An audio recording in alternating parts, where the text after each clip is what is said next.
Welcome to NC Political Tea, the show where North Carolina's political scene gets served piping hot, grassroots style. We're here to shake up the status quo with unapologetically conservative takes and a whole lot of Southern charm. From the halls of Congress to under the dome, we're exposing the deals, the drama, and the dirt that the mainstream media won't touch. Who's fighting for your freedom? Who's selling out to the woke mob? And who's about to get roasted? No fluff, no filters, and absolutely no time for spineless politics. Just bold Republican commentary, sharp analysis, and enough sass to make the left squirm.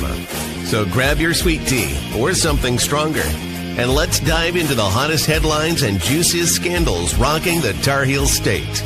This is NC Political Tea, where the truth always gets served.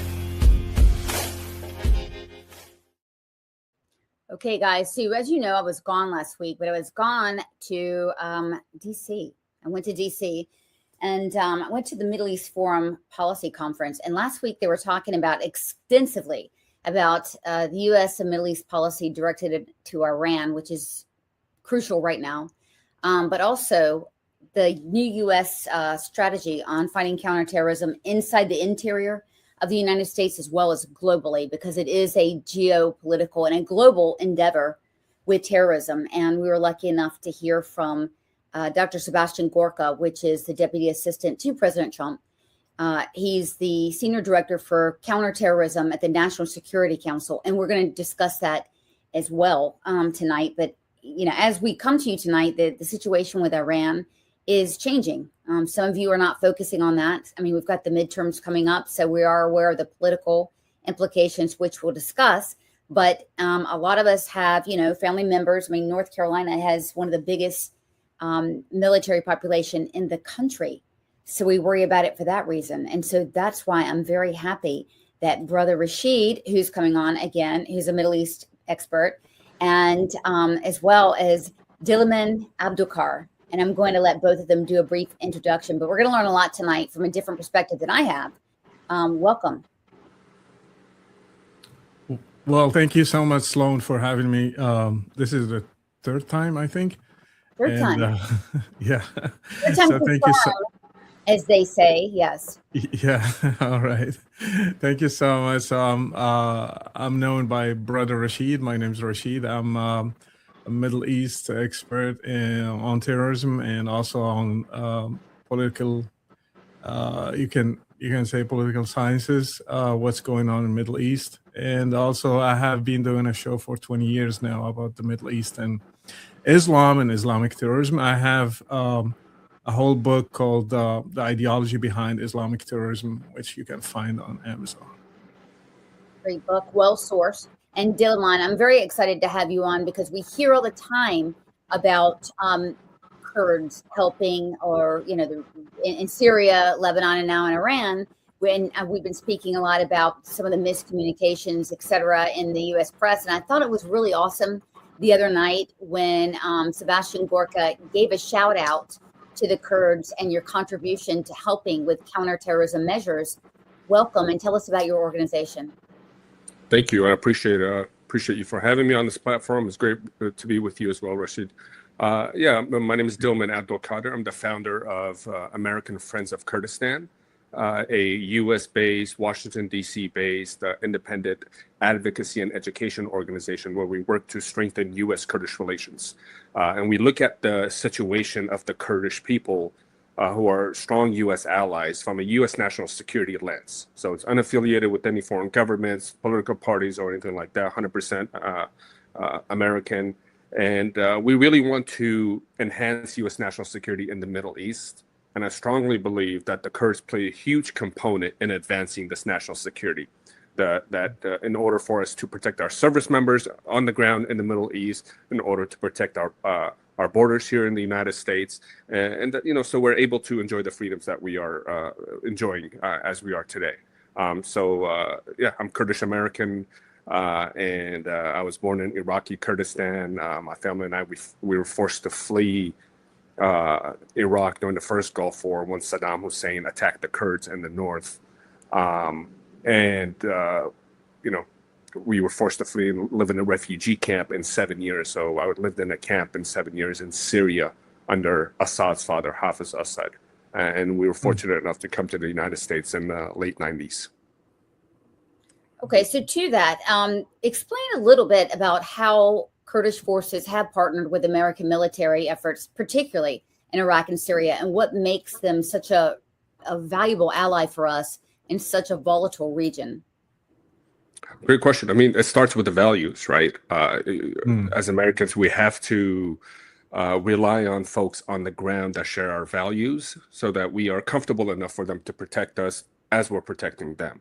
And I think that's what the Kurds share. They're pro-Western, they're pro-American, they're secular.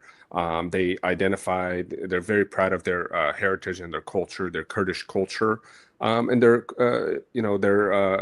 it's the historical ties that are allowing them to be pro-American, for example. So, it's the relationship is not just military, it's political, it's economic, it's cultural ties that's allowing them to build that relationship. So, the Americans created, for example, a no-fly zone for the Kurds during the first Gulf War, which allowed the autonomous Kurdistan region to establish the autonomy that the Kurds have today. That's because of the American backing. The Americans allowed the Kurds to create a force for themselves to protect ethnic and religious minorities in Syria on the ground, and we were allies of them for over a decade in Syria. And in the 2003 Iraq War, it was the Kurds that helped the Americans come into the country from the north. Remember, our so-called NATO ally refused access to the base in the southeast. It was the Kurds, the Americans parachuted from the north, from the Kurdistan region, to enter into Iraq. And this relationship is much deeper than what I'm describing, but it includes intelligence sharing. It includes training. It includes political ties and economic ties. So I think that relationship is there. And what I can comfortably say is that Americans feel comfortable in Kurdistan. Americans feel comfortable being around Kurds in the Middle East. Americans tend to not have a lot of friendly folks that we can rely on in the region outside of Israel. But the Kurds are there. That's a people that we can rely on. Yeah. Well, I mean, great. I mean, a lot of military members, a lot of vets have trained with the Kurds. I spoke with a lot of them. I told them I was going to have you on the show, and they are extremely excited because our military, our service members, they know Kurds because they've been on the ground and they do joint training operations, etc. And it's a very, it's interesting because now, we're a decade away from like Iraq, the precipitous pullout of, Afghanistan, etc. So we don't have a lot of vets who are, around, and can talk about the Kurds as much, unfortunately. But, we need an understanding of that, particularly when we're looking at Iran. And like you and I have discussed, we're hearing stories that people don't have the foundation to be able to decipher whether it's true or not. For instance, I'll just go ahead and front load this one.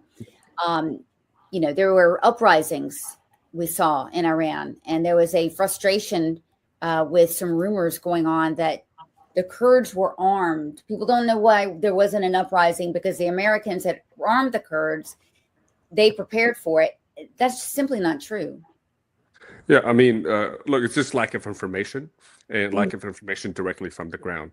And the information is getting out there, but it's not getting out there well enough, I'm assuming. But the Kurds have strong relationships with the Americans. There's no on the weapons question. It's a very, very fair question. The Kurds, both the Kurds in Iraq and the Kurds in Iran, where the weapons would go to if it were to go, if it were to be distributed, they denied receiving any of those weapons. Every single one of the Kurdish factions on the ground have denied it. And the Kurds in Iraq wouldn't receive it because they immediately, when the war started, called neutrality in the war, just because of their political and the situation on the ground, the geopolitical situation on the ground. Doesn't make sense for them to act in Iran, right? They're part of the Kurds in Iraq. But the Kurds in Iran have denied receiving weapons, and that's just largely because. And the U.S. has not confirmed sending them either. Well, yeah, exactly. The U.S. hasn't said we've sent any weapons. I mean, we're hearing, of course, from the president that the weapons, the Kurds, that's where that has started from. But I can just, honestly say that the Kurds have not received any weapons based on what they've publicly announced. And if they were to be given weapons, I mean, logistically speaking and strategically speaking, the Kurds don't have the capacity or the capability to distribute such weapons to the entire population in Iran. Iran is geographically very large. I mean, it's immense, and it's mountainous. The Kurds can't go to, for example, all the way to eastern Iran. They're based in northwest Iran, so they're not going to go all the way to the south where the Balochis are, or to the west, or to march to Tehran. That's suicide. They don't have the infrastructure to distribute weapons. We all know this. I believe, I don't have it confirmed, but I believe the infrastructure for the resistance was probably knocked off in January. And there's I mean, the original plan was, okay, let's arm the Kurds, right? They'll go in, maybe they'll spark some sort of uprising amongst the people, aside from the protests, where the people will rise against the IRGC and the Basij and all that. But the Kurds, I mean, even before the war began, the Kurds said, look, we're willing to go in. Of course, we want advanced weapons so that we have the capability to fight the Iranian regime, the Islamic regime. But you have to give us weapons, and you have to protect us. You have to give us guarantees from the air. You have to protect us long term, because tomorrow, what if we do cut a deal with the Iranian regime? It's going to be us that's going to get the short end of the stick, because now which is already happening. So many times. Yeah. So many times. So Rashid, have you been hearing about this as well as there was let's go before the ceasefire and before even February 28th, when Epic Fury started, there was this hope that the Iranian people would rise up and, take the government back, etc. What do you think happened there, Rashid? Well, I was just following it as everybody else, and I heard the same news, I think, as you, especially about the Kurds being involved. But I think expectations do not meet the ground as usual, because you can expect a rising, but how are you going to be sure that a rising will happen, especially during a wartime? Because people usually during wartime, they kind of unify against an external enemy. So and also the Iranian regime is not dumb.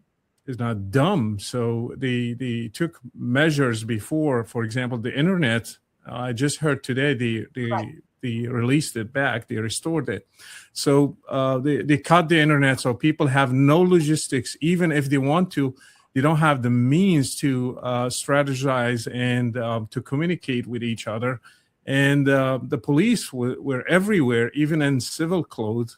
They were everywhere. So who's going to risk his life during a time where uncertainties are everywhere? Some people are just running for their families to protect them, or just trying to get food to store it because they don't know how long the war is going to last. So there are so many moving parts. I think expecting a rise that will help you to topple the regime is not really realistic. Yeah. And Rashid makes some great points, just to real quick. I mean, strictly from the Kurdish perspective and the Kurdish lens, look, the Kurds just simply, they're one of the heavily targeted minorities inside Iran, by the way. Why? Because they're seen as a major threat. They're seen as the Kurds want self-determination. They're going to separate. And that's why the regime has invested so much in the northwest where the Kurds lie. To this day, they bombard the Kurdish region, not only in where the Kurds are in northwest Iran, but also neighboring autonomous Kurdistan region. There were missile strikes and bombings today in autonomous Kurdistan region against Kurdish groups that are based there. So the Kurds are getting the heavy end of all this, these bombardments. And even if there's a deal that is made, whether it's tonight, tomorrow, whenever, the regime will take revenge against the Kurdish civilians and also the Kurdish armed groups in northwest Iran for sure. Yeah, that's totally predictable. Yeah, absolutely. Rashid, I want to start with you. I want to ask you this because I think you're in a good position to understand this. So when we're talking about a ceasefire and it looks like that may or may not come, another ceasefire deal, we do have to point out that there's been some tactical good things that have happened from Epic Fury. I mean, it's operational successes. There have been some, we have to point to that. I mean, rapid target destruction when they got in there, early degradation of Iran's security apparatus, and damage to the long-range strike capability. That's what, by the way, that has America's address on it. I don't care what anyone says, that would really hurt us. But those of us like us who understand the region, they know the real test is strategic. Unless these strikes completely leave Iran in a weakening bargaining position, right? You have to have that. And in a military position. The U.S. is not going to, with this operation, be able to reshape the balance of power in the Middle East with Iran. And we really have to do that. Iran will continue threatening U.S. and our partners, if not. So, but here's the thing that people don't understand. They do not understand the nature of Iran itself and what we're dealing with. On the one hand, the Persian people, a lot of Americans liken this to Iraq. We don't want to get caught in a quagmire or they're not going to be as rational. They don't understand the Persians are different, number one. And number two, fundamentally, and this is a big deal, they do not understand the nature of the Khomeiniist theology that we're dealing with here. I mean, they're bent on conflict, bloodshed, martyrdom. So we're not dealing with the same people. I mean, they will gladly starve their people to death and they will gladly die for this cause. And metaphorically speaking, take the whole world with them. Explain the ideology that we're bargaining with. Well, they are a suicidal group like every other ideological group. They are like Al-Qaeda and ISIS, except they are a Shia part. But all these groups, they don't leave power. They don't want, they don't surrender the other formal armies or like traditional armies.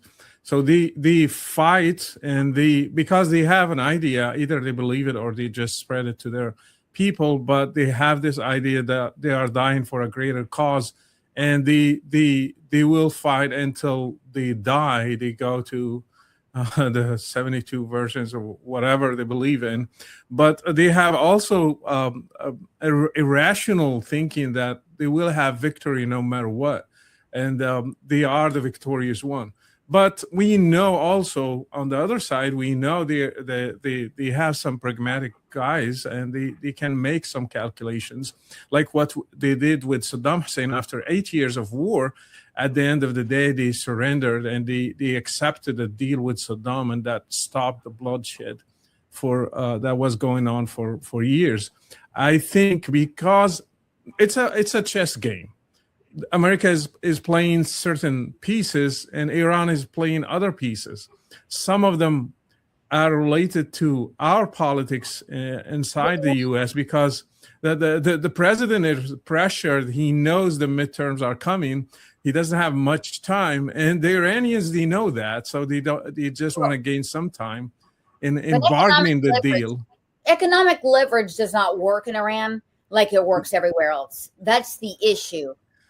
You know what I mean? It's a long-term thing. That's the problem. If you want to use economic pressure, it takes time and it takes a lot of patience to achieve that. We don't have the luxury of time, especially we don't want to lose the election. So, gas prices now are in some places are even $6, and some places $5. So people are not going to take that for a long time, and it's going to have some effects on elections, we want it or not. But on the same time, we have regional players now, Saudi Arabia, for example, Pakistan, Turkey, others are putting pressure also on the U.S. So all these elements, we heard that the president, he consulted with Saudi Arabia and other Gulf regions, United Arab Emirates, and he asked them about their opinion about the deal.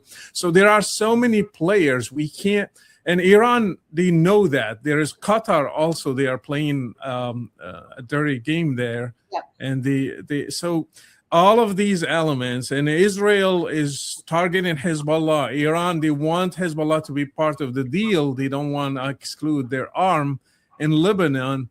So, I mean, it's a messy situation. I don't know how it's going to end up, but I don't think the U.S. is going to get all what they want from this deal. But if I were in the shoes of the president, the most important thing, Iran should not have nuclear weapons, and they should not take the whole world as a hostage with the Hormuz Strait. Those are the main points. They are. So here's where we are tonight. Okay, right now. I mean, by the way, it's every 5 minutes changing. So Trump dialed down his optimism and tells negotiators not to rush this. He just put out, Rashid, to your point, that uranium is. This is our red line now. Uranium must be turned over to the U.S. or brought home or destroyed in place. That's a non sequitur. That's number one. Number two, like you're saying, he just pitched Abraham Accords Part 2. Right now, from India tonight, Rubio described the negotiations as a work in progress, but noted solid progress in reopening the Strait of Hormuz with limited nuclear talks. 5 minutes ago, we just heard that the U.S.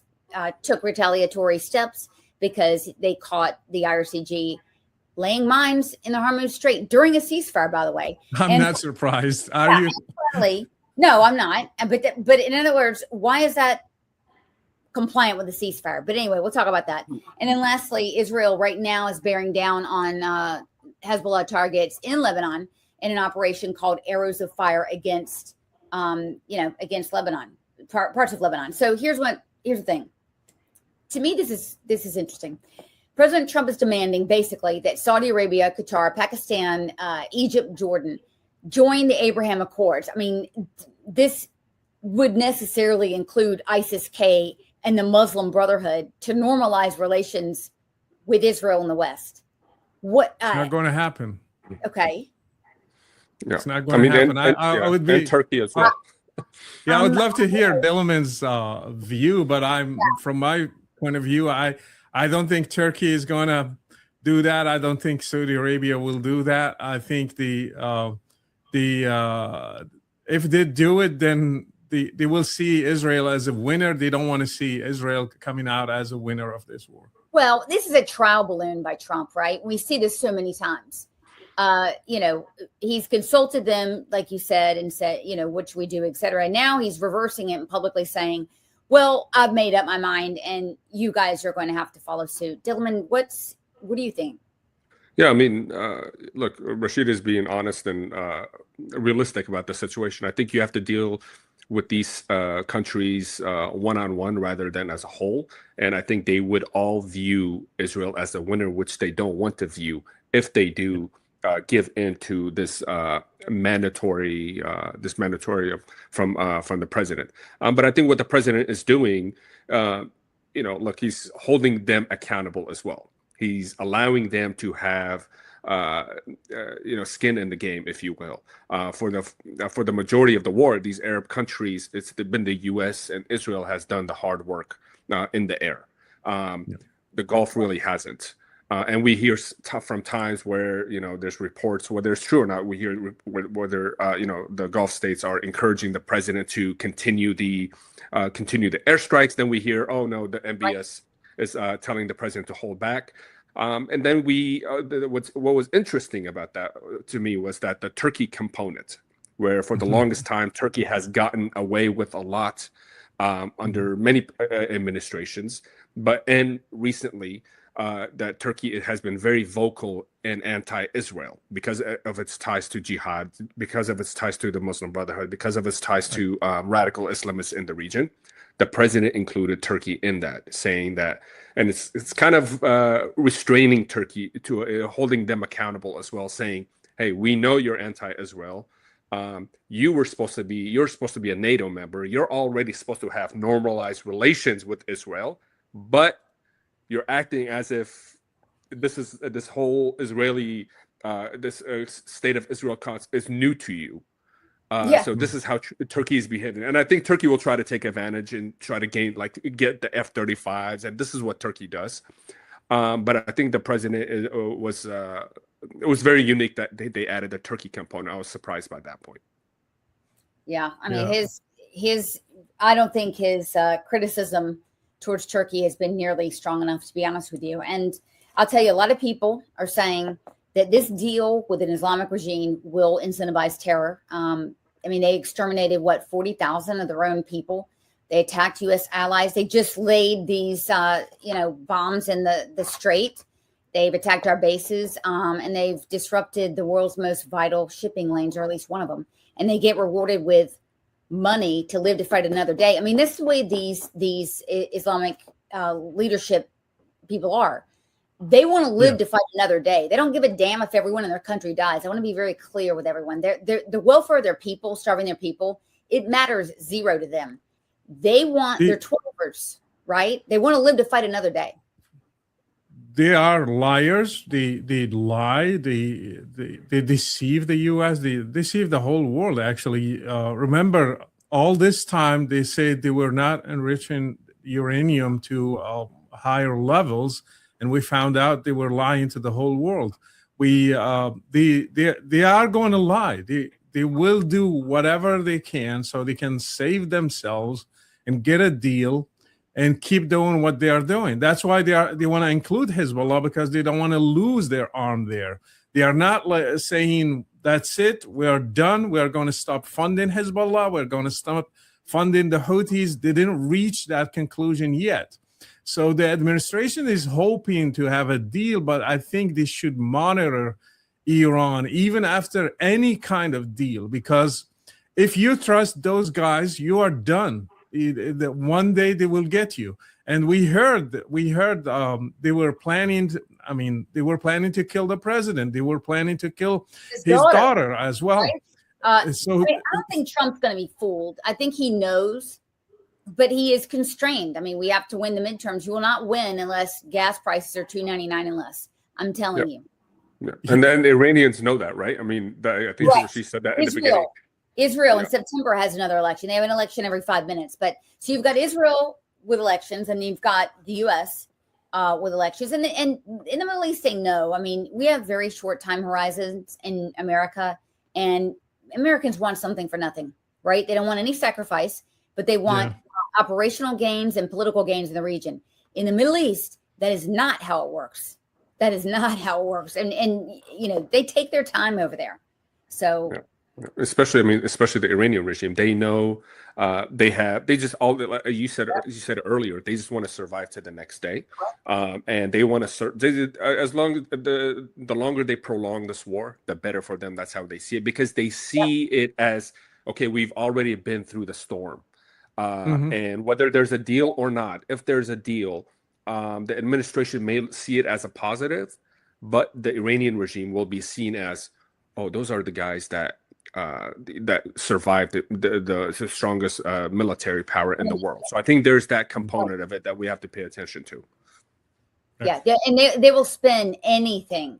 I mean, they're known for that type of PR.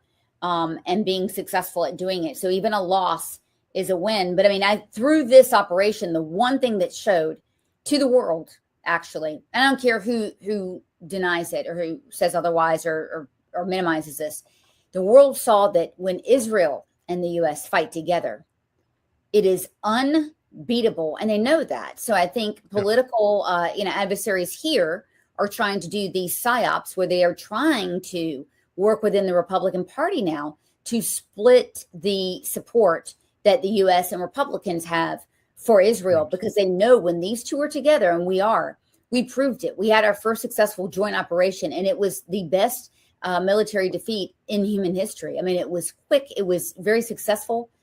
We have two of them, right? So that's really the deal, guys, is that, there's a wedge that is being divided in the U.S., and it's being done bloodless for now in the U.S. They are trying to make a wedge between the Republican Party and Israel, and also between evangelicals and Israel.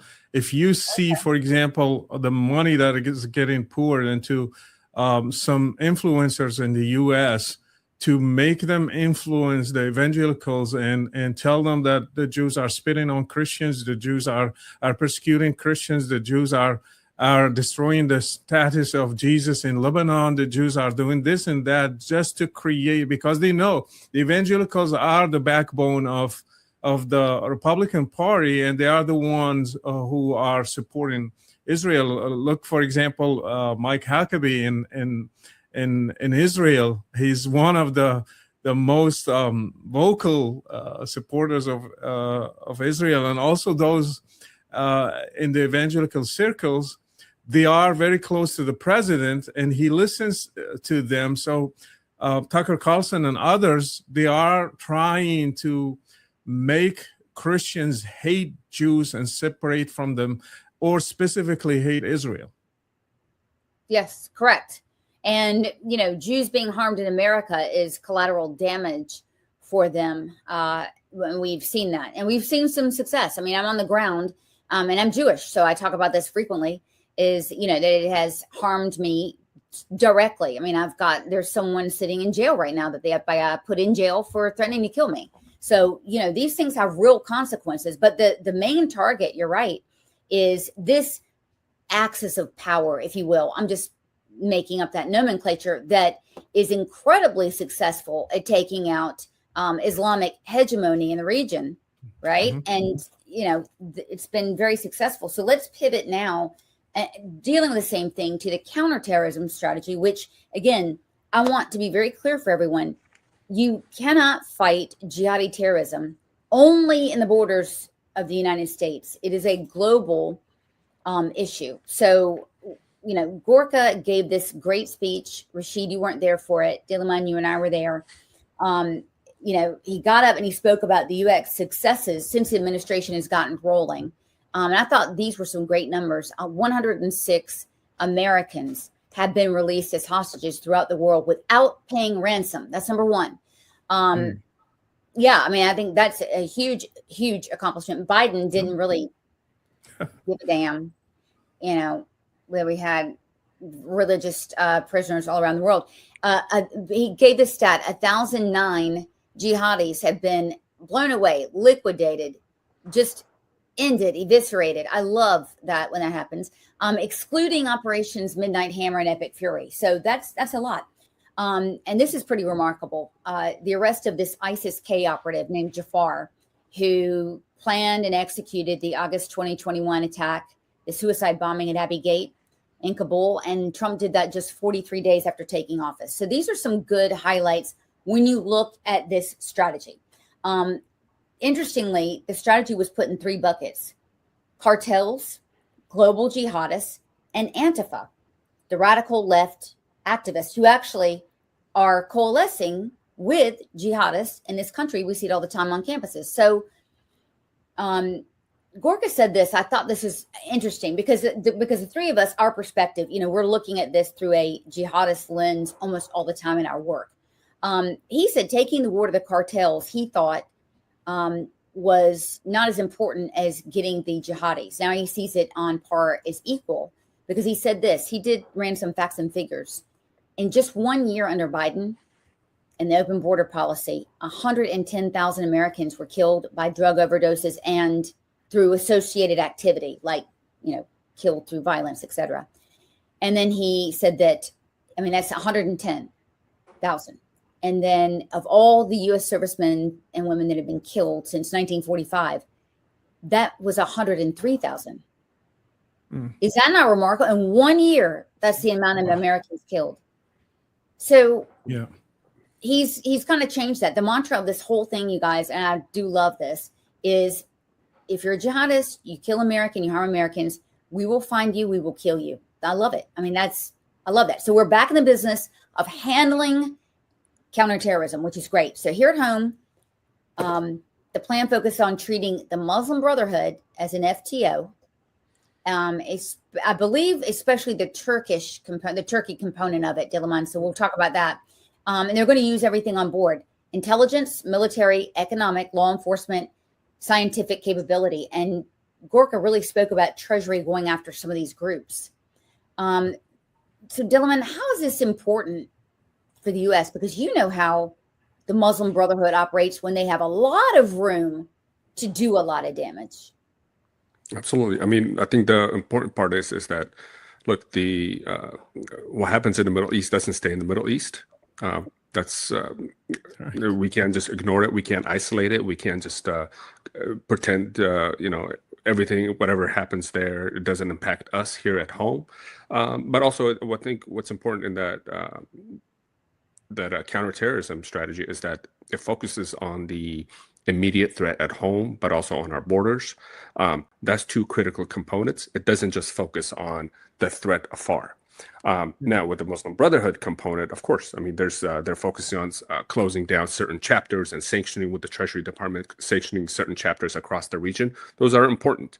And I think, there's criticism of why don't you just target the entire Muslim Brotherhood? Of course, there's always that step. But I think what the administration is trying to do is maintain its ties with these central governments while countering terrorism. You could say that could have, to a certain degree, a negative impact. But I think, for example, you mentioned the Turkish component of it. They play a huge role in. They're one of the largest supporters of Muslim Brotherhood in the Middle East, Sure. and they and not in just the Middle East, in Europe as well. Yep. And they have ties to Islamists across the country here, and religious centers across the mosques, the Diyanets across this country here. So I think the focusing on the Turkish component is huge. Because why the Turkish component specifically? Because they're a NATO member, Right. and they often get away with this kind of stuff. That's why we always come back to the Turkey They have thing. leverage. Yeah, they have leverage. They have communication and direct communication with the president, and he has a strong relationship. Erdogan has a strong relationship with the president. With that being said, I think pivoting towards holding Turkey accountable for its jihadist ties across the region. It's one thing to focus on the jihadist ties with the other countries, because it's easier for us to engage with them and say, you have to stop, we're going to sanction you, we're going to do all these countermeasures. But to hold a fellow NATO member accountable and tell them that they no longer can shield themselves using NATO, and they can no longer just get the pass, I think that's critical. So I think shifting the focus on Turkey, because it'll set a huge example for the rest of the region, for the rest of the jihadists, because Turkey has a large radical Islamist network, as Almost ISIS. as big as the UK. Yeah. I mean, it's huge. I mean, we go back to the founding of ISIS. I mean, ISIS went and gone through the Turkish borders. There's U.S. officials and saying that publicly. As soon as they said as soon as the Kurds were involved, that's when Turkey started started working with us a little bit. But even with that, Turkey was a wide supporter of ISIS, of Al Qaeda inside Syria, and that's why they're a huge proponent of the regime right now, this new regime in Damascus, Jolani, which Turkish pressure, Saudi pressure, pressure from Qatar allowed for the recognition by the United States with Damascus. True. Yeah. I mean, we do see in the UK what happens when a Western country allows Muslim Brotherhood free reign, right, Rashid? Well, it's not just Muslim Brotherhood. It goes way back to the 80s and 90s when the UK was receiving all these jihadis from all over the Middle East, from Egypt, for example. All of them got asylum there, and they started producing newspaper articles, all their pamphlets, everything you can think of. So all the heads of jihad, they were based there. ISIS was just the last chapter of the jihadists coming from the UK. But also, for example, if you think about other groups that were kind of opposition to the regime in Egypt, but they were actually jihadis. They were not political opposition. So anyway, to just add to what you have said and Delman have said, there is not just Turkey. I agree with Delman 100% that Turkey is the key to Muslim Brotherhood, because even the guys who fled Egypt, their base is in Turkey. They started channels against the regime from Turkey, and they were sponsored and funded by the Turkish government, or at least they let them channel funds to the country. But take also Qatar, for example.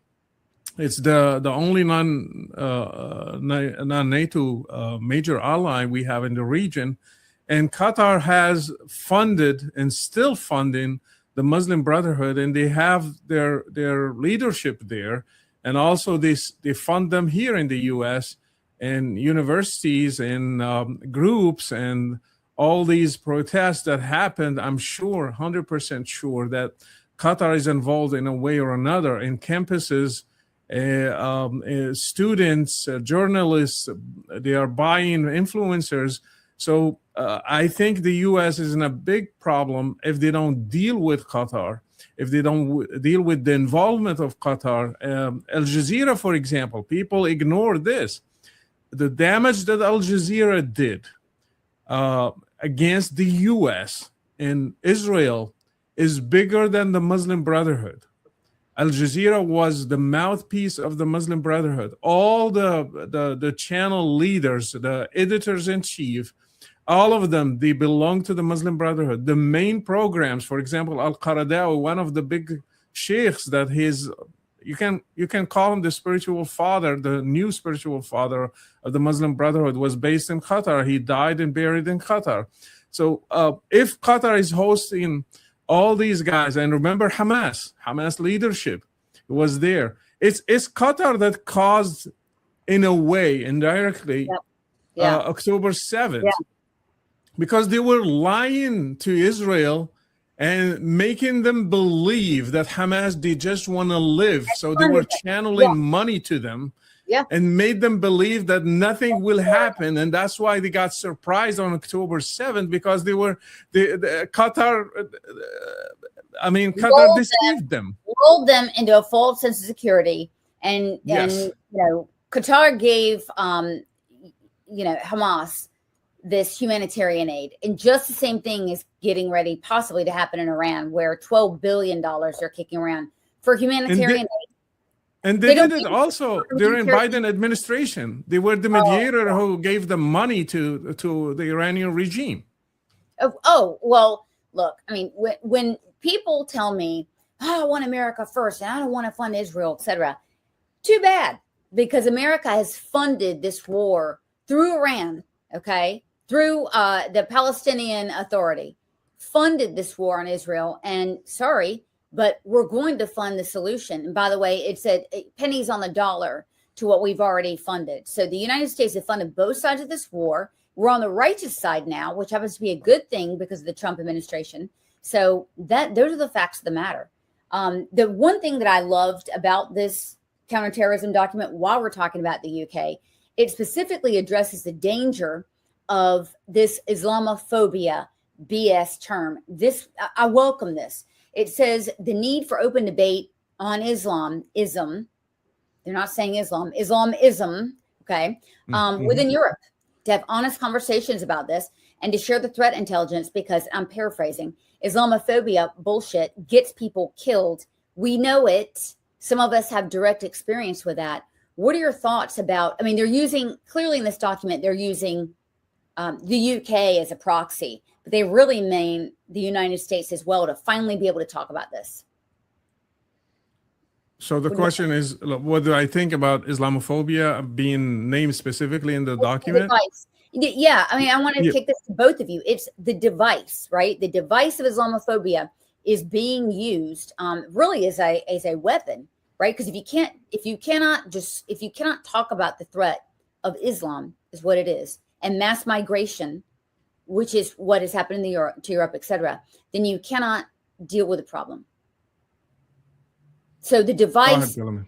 yeah, Dylan, I mean, the saying that everything that we say here, because we're all going to be Islamophobes. I mean, you have to realize people are going to watch this show and think, even though none of us are, right? Is that word criminalized, because they're trying to criminalize that. They tried it in Virginia, and we know in North Carolina they've done it. They are doing it in America. They're No, I criminalized. think it's calling the threat by what it is. Look, there's a such thing as radical Islamic terrorism. There's Islamists, there's ordinary Muslims, and then there's Islamists. You can say Islamist. That's not Islamophobic. That's calling. You have to recognize the threat. In the Middle East, they say Islamists. They say, oh, the Islamists, the Al Qaeda, the ISIS, those guys, the bad guys, the evil guys. You have to. That's what the threat is. You have to call it by what it is. And I think if you're taking away that, you're kind of indirectly green lighting the threat. You're indirectly, hiding. In a way, you're kind of allowing it to happen. In a way, you're turning a blind eye. In a way, you're not focusing on the immediate threat in front of you. So I think I don't see it as Islamophobia. I don't think that's look. I'm Muslim myself. I say radical Islamic terrorism. I say Islamists. That's not Islamophobia. That is, if there's it doesn't matter. It's the reason. You just call it by what it is. I think you have to deal with it head on. The reason both of you have asylum in this country is because both of you have fled Islamists. Do you know what I mean? So in other words, if that's the reason, then why can't we talk about the reason that, moderate Muslims or secular Muslims are coming here? Now that Brother Rashid, you're a Christian, but you became one. Why aren't we talking about the reason that we need to bring in moderate Muslims who will assimilate rather than, do you know what I'm saying? I mean, we can't even have that conversation. Islamophobia is used to silence people from criticizing Islam, period, and some doctrines within Islam. I respect Dilman, but I have my own take on Islam because I believe some doctrines, they were somehow the origin of so many ideas like jihad and other things within the open about it. Where no religion should be shielded from criticism, including Christianity and Judaism. Islam should not be an exception because Muslims themselves, they criticize other religions and they say everything about them. They say about Christians, they are polytheists, they worship three gods, and the Jews, they call them all kind of names. So why Islam should be protected? Why the only religion that we do Islamophobia? Why there is no Christianophobia or Judeophobia? Or about Hinduism or Buddhism. So in the Middle East, they don't say Islamophobia. They say apostasy laws. So I'll be killed if I go to Egypt or Jordan or anywhere. But in the West, the equivalent of apostasy laws or blasphemy laws are Islamophobia. So they use a weapon in the Middle East and another weapon similar because it serves the same purpose, silencing people from criticizing some elements in religion that lead to jihad and lead to terrorism. And when it comes to naming Islamophobia specifically, I don't have any phobia of Muslims. I have some in my family members are still Muslims. And we have good relationship. It's not being afraid of Muslims. It's being afraid of certain elements of Islam that are destroying not just the West, they are destroying the Middle East. And we should be honest about these things. What is the common denominator between all these jihadis coming from Pakistan, Afghanistan, Morocco, Tunisia, Jordan, Egypt? What is the common thing between them if it's not religion? So we should be honest and we should debate it and we should find solutions. That's how it works. Now, let me give you one example. I mean, majority of Kurds are Muslim, right? But that doesn't mean anything to the surrounding Muslim countries when it comes to self-determination. For example, all these Muslim countries are for a Palestine state, for another Arab state. We have nearly 24 Arab states. We have over 50 Muslim countries in the world. Yep. But if you say let's create an independent Kurdistan that is secular. Kurds are Muslim, but they're also Christian Kurds. There's Jewish Kurds. There's Zoroastrian Kurds and Yazidis. Yeah.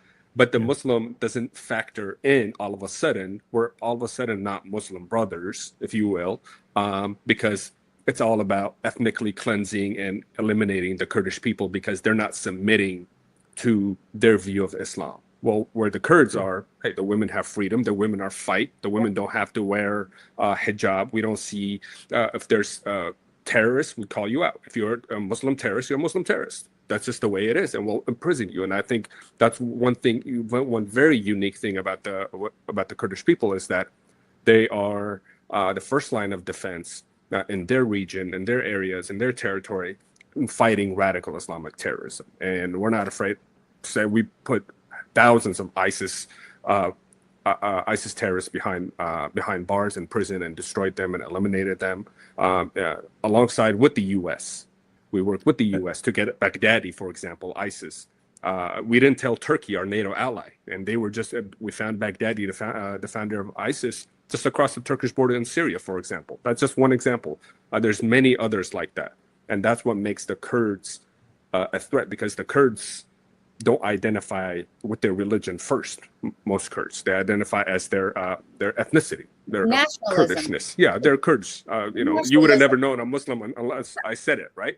That because I'm Kurdish. My religion it's personal, whatnot. But yeah, absolutely. I think my friend Rashid is absolutely right. We have to be honest about the immediate threat. This cancel culture about not naming certain groups, because we're not afraid to name Christians if they're threats. We're not afraid to name Jews if they're threats, or whoever they are, right? But why are we afraid to name the other side, Muslims, if they're threats?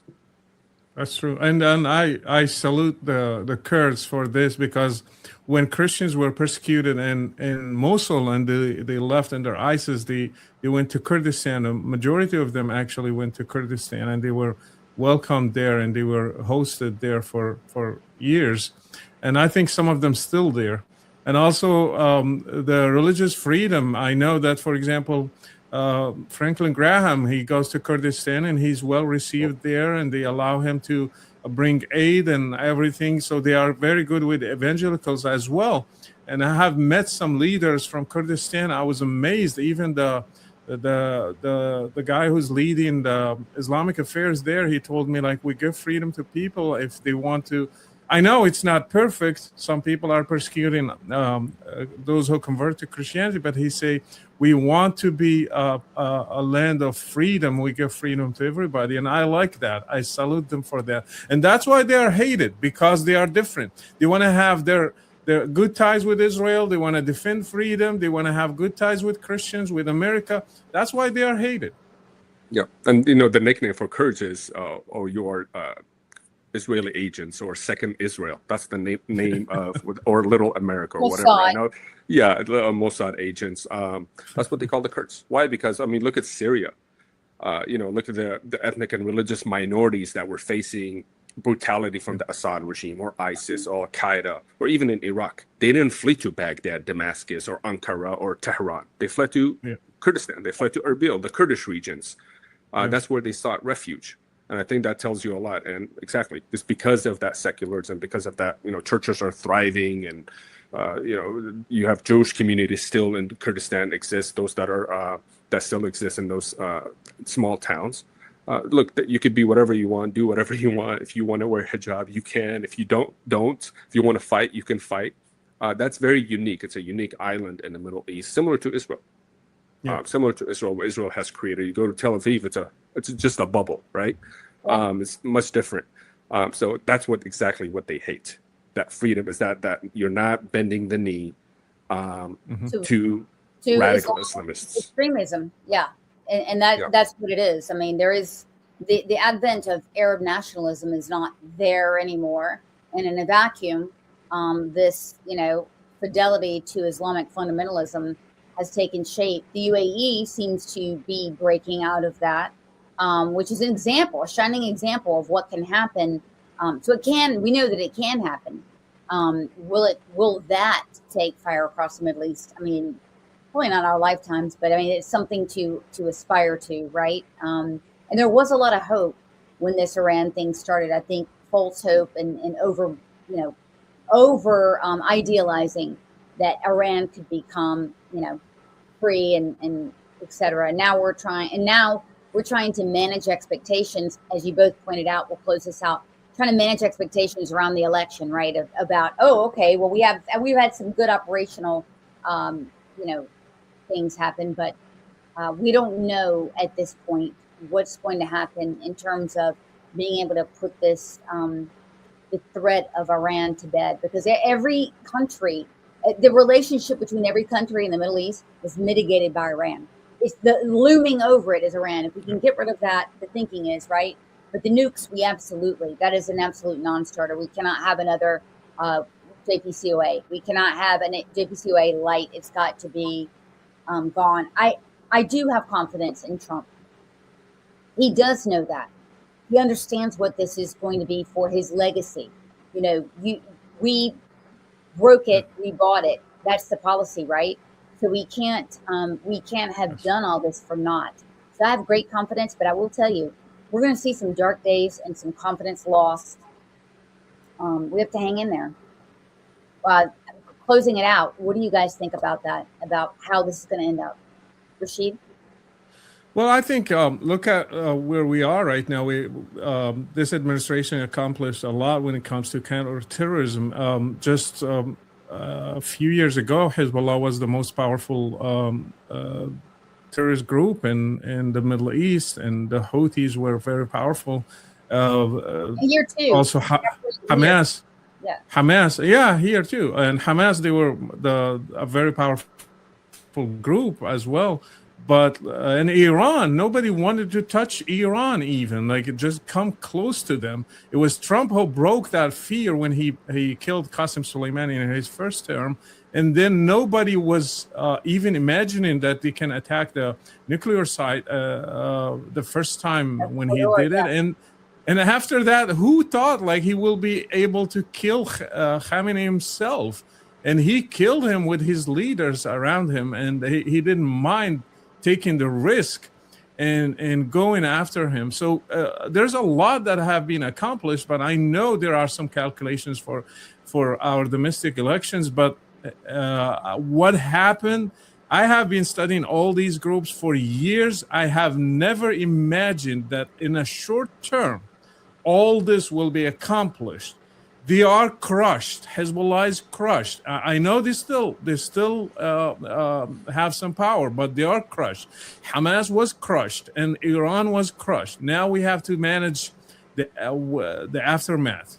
But I think we have accomplished a lot, and I am really happy that this happened, because it's going to. I know it's not an easy transition, but it's going to bring a lot of good to the Middle East. Yeah, absolutely. I mean, there's a lot of uncertainties, but a lot has been accomplished. Look, Iran, if you can, Iran doesn't have, it was the bully of the region. It was the bully of the Middle East. It never had actual state allies, states that countries that were allies. That had proxies across the region. You had the Shiite militias with Hashd al-Sha'bi. You had them controlling and dominating the Assad regime, and they had their way in Syria. Hezbollah in Lebanon, and you have the Houthis. So you go across the board, it's Iran, that axis. They had a straight path to Israel. And that's why they were able to threaten Israel for the longest time. But they were also able to threaten American service members. They were shooting missiles, and they were striking our bases across the region. So we tend to forget that their leadership is gone, because it happened so quickly. That's an accomplishment. Yeah, that's an accomplishment on its own. That leadership, you have to, well, I don't know what the exact number is, but I think it was like 60 plus major leaders in Iran, starting with Khamenei. That's a big deal. And Qasem Soleimani under Trump 1.0, that's a big deal on its own. So now that you have Iran cornered, you have Hezbollah cornered, you have the Houthis who are remaining silent, who kind of don't want to lose their ground because they don't know what is going to happen with the Iranian regime, the future of their regime. You have Iraq and the militias kind of controlled to a certain degree. I think Iran is losing its foothold. The Middle East will see Iran much differently after this war. It was the boogeyman. It was the bully of the region that it could just come in and bulldoze through your country and control your country. The Middle East will see Iran differently because their majority of their leadership is gone. That image that image they had of themselves as the strongest power in the region will change. I think that's a win on its own, and I think speaking strictly from a Kurdish lens and a U.S. Kurdish national security interest. Look, the war is not over. We don't have a deal yet as we're speaking. The Kurds themselves are ready to engage, but they just require certain guarantees from the United States, from the Trump administration, so that they don't get the short end of the stick as they did in Syria. They just simply want to be protected from the air. They want to be granted a degree of autonomy in their regions because they've been persecuted for decades under the Islamic regime and even under the Shah.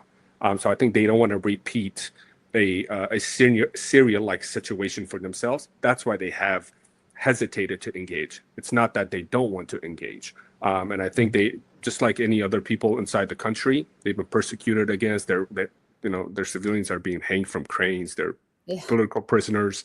So I think they want to topple the regime if there's no deal. Strictly from a Kurdish lens, they want their guarantees, and I think the United States should be able to provide that to them. Well, we've got 2.5 years to make hay while the sun shines, and if we get Rubio in after that, I think we can have a continuation and have a little bit more time for this. That would be my guess. So thank you guys for coming on. Had a great time at this conference last week. Really, really learned a lot, and in a timely fashion.